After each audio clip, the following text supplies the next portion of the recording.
What's going on, everyone? Damon here, and welcome. Today we're diving into a game that has forged many a strong gamer. Sekiro Shadows Die Twice, originally released back in 2019. We're going to break down if it's still worth your precious gaming time here in 2025. And hey, as we get into it, if you appreciate these kind of reviews, enjoy the live streams I do, or just want to support what I do here, a quick thumbs up would be awesome. And if you haven't already, please consider subscribing and hitting that notification bell so you don't miss out on more content like this. It helps the channel out a lot, and I really appreciate it.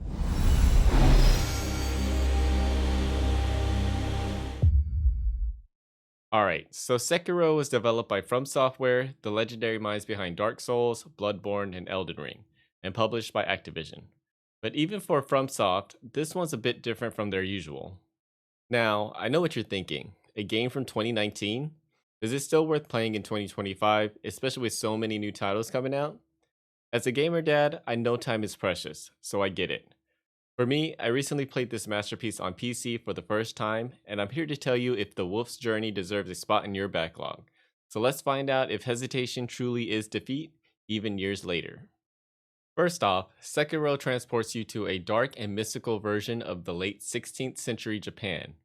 The art style is beautiful, yet brutal.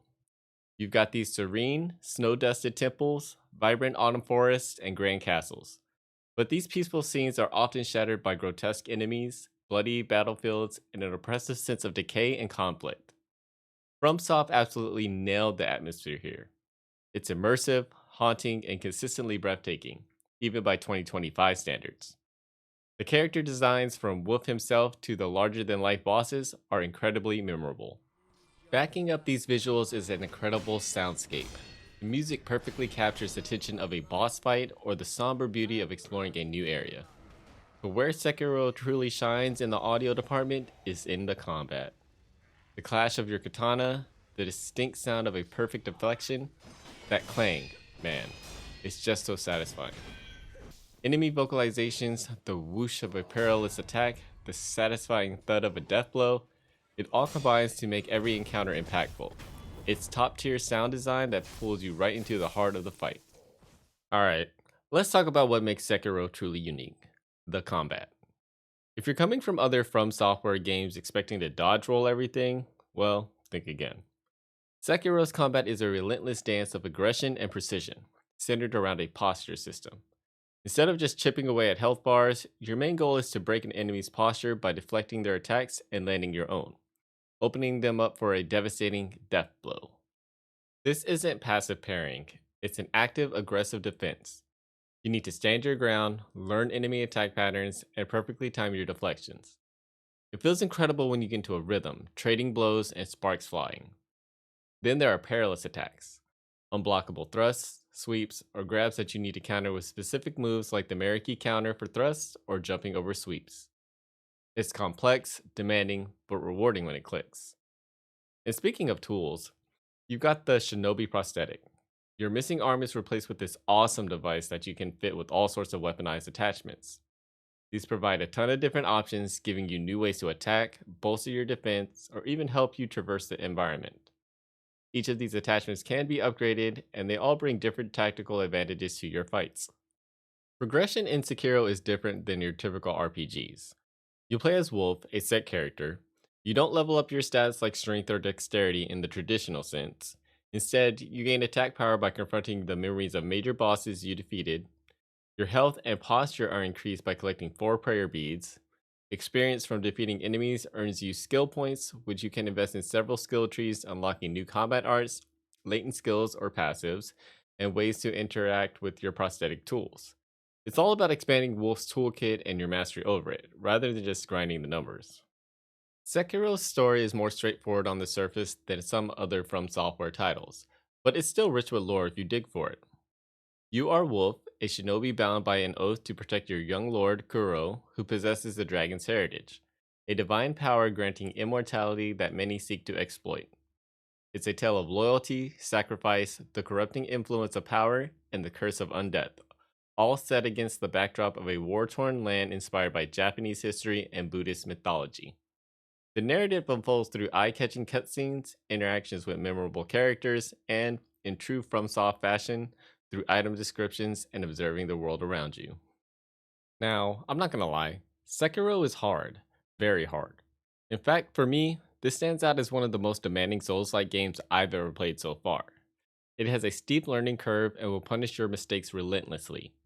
The game's mantra, hesitation is defeat, is no joke. You cannot play passively, you must learn the deflection system, be aggressive, and master each enemy's patterns. Some bosses feel like you're hitting a brick wall, and as a gamer dad, finding the time and mental energy for these repeated attempts can be tough. When you die, you know why for the most part. And the feeling of finally overcoming a brutal boss after hours of trying, now, that's an accomplishment. This game doesn't just make you get good, it teaches you, and then you get good. For me, the journey through Sekiro wasn't just about beating the game, it was about mastering its system. Each victory felt earned. I remember spending hours on the demon, but when I finally beat him, the feeling was amazing. While there are achievements, the reward to me was that internal click when a boss's moveset finally makes sense, and you go from being demolished to flawlessly deflecting their entire combo. So is Sekiro worth it in 2025? Absolutely. Graphically, it still looks great with a distinct art style that has aged very well. Mechanically, its combat system is timeless. It feels as innovative and engaging as it did in 2019. The game offers multiple endings, encouraging at least a couple of playthroughs, and there's New Game Plus, where you can carry over your skills and tools to face even tougher foes. While it might not have the endless build variety of Elden Ring, the depth of its combat and the satisfaction of its challenge gives it plenty of lasting appeal. For the price it goes for these days, the amount of quality and polished content you get is fantastic. No game is perfect, and Sekiro, despite it being amazing, has a couple of minor things. The camera can occasionally be a bit troublesome in tight spaces or against very large enemies. And while the difficulty is a core part of its identity, the initial learning curve can be particularly brutal for some, almost like hitting a brick wall before things start to click. But these are just small annoyances on an otherwise stellar experience. So to wrap it all up for Sekiro Shadows Die Twice, what's the final word? This game is amazing. It delivers a breathtaking world, impactful sound, and a combat system that is challenging yet rewarding, and incredibly unique. The journey of Wolf is compelling, and the feeling of mastering its demanding encounters is something few games can replicate. My recommendation is a resounding yes. Sekiro is absolutely worth playing in 2025, with the small caveat: know what you're getting into. This isn't just a game you can breeze through. It demands your attention, your willingness to learn and adapt, and definitely your patience. If you're looking for a deep, satisfying combat experience set in a stunning world and you're up for a true challenge, Sekiro will deliver exactly that, plus more. But that's just my take as a gamer dad who finally conquered the path of the Shinobi. What do you think about Sekiro? Is it too hard? Is there something harder? Let me know all your thoughts down in the comments. I'd love to hear your experiences. If you found this review helpful, please give it a thumbs up. It really helps the channel out. And if you haven't already, consider subscribing and hitting that notification bell for more streams, reviews, and gaming adventures. Thank you so much for watching, everyone. Stay awesome, don't hesitate, and I'll catch you in the next video.